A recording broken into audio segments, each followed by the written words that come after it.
All right, welcome everybody back to episode 4 of Wellness Wednesday. Again, I'm Matt Wietlispach, the head strength coach at Niagara and your host. So today we're gonna go over 5 foundational movements that you all need to incorporate into your home workouts.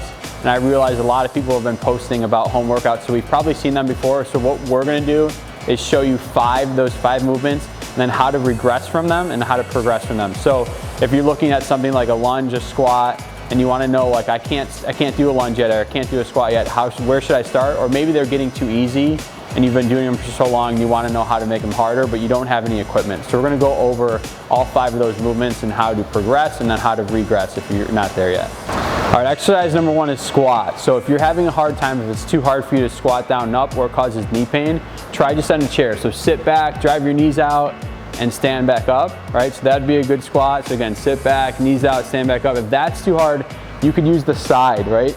So like think of a chair you have at your house, just use the side, sit, and stand back up, or put like a phone booth or everything you have on there. Now, if they're too easy and you're bored of just doing the air squats, so a good way is just to do it on one leg and do it to a chair, right? So sit back, pause, stand back up, and switch legs, sit back, pause, stand back up so you could activate the glutes. Again, if that's getting too easy, you can go to a lower height. So those are the squats, how to progress and how to regress.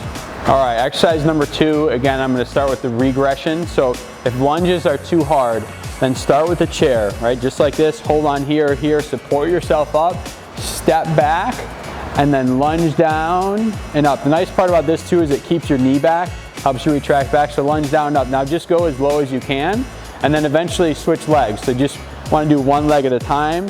So we're equal doing legs, so just start with coming down and up. Now, if they're too easy and you've done a bunch of lunges, a really good way to do that is to do a deficit. So this is going to be really high, but just to show you, you could start here with your lunge and then lunge down and come back up. Lunge down and come back up. You can also just put, like I said, like before, like a phone booth where you raise it and then you step back and lunge.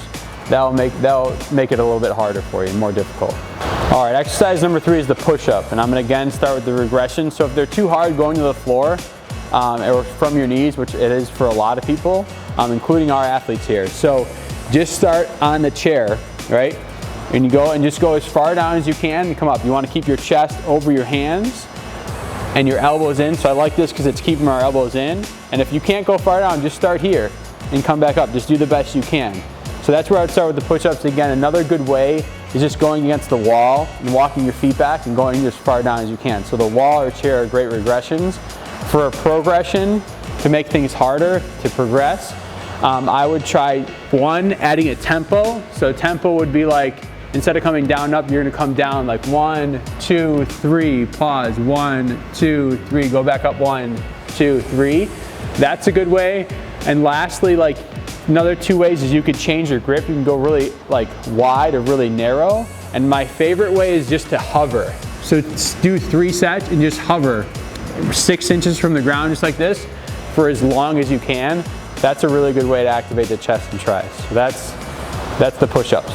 All right, exercise number 4 would be hinging. So another integral part of movement is hinging. Think about anytime you drop something and you want to go grab it, or if you have kids and they're running after you.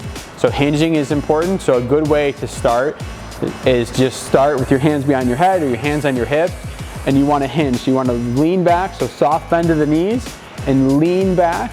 You'll kind of know when you need to come up, but usually if the chest is parallel with the floor, you want to come back up and you want to feel this in your hamstrings. Again, another way would be hands to your hips. You'll have a slight bend in your knees, reach back like you're going to go touch your toes, get your chest parallel with the floor, and then stand back up. So that's a good way to start.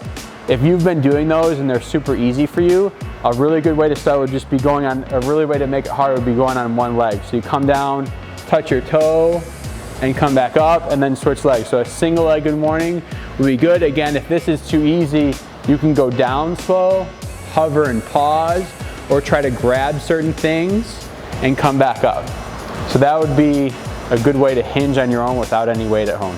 All right, the last foundational movement is pulling. Now you might be thinking, a row or a pull-up, why isn't that in here? Well, because those are internal rotators. We want to work on external rotation and driving our shoulders back and helping our posture and our shoulders so we have healthy shoulders. So one good exercise, I'll show you 2, would just be an iso hold. So hold for 10 to 15 seconds at a Y. You're just bringing your hands out like you're making the Y, 10 to 15 seconds, then go right into a T for 10 to 15 seconds, and then right into 90 degrees for 10 to 15 seconds. So again, this will take you 30 to 45 seconds. If it's really easy, go up to 20 seconds, so it'll take you a minute total.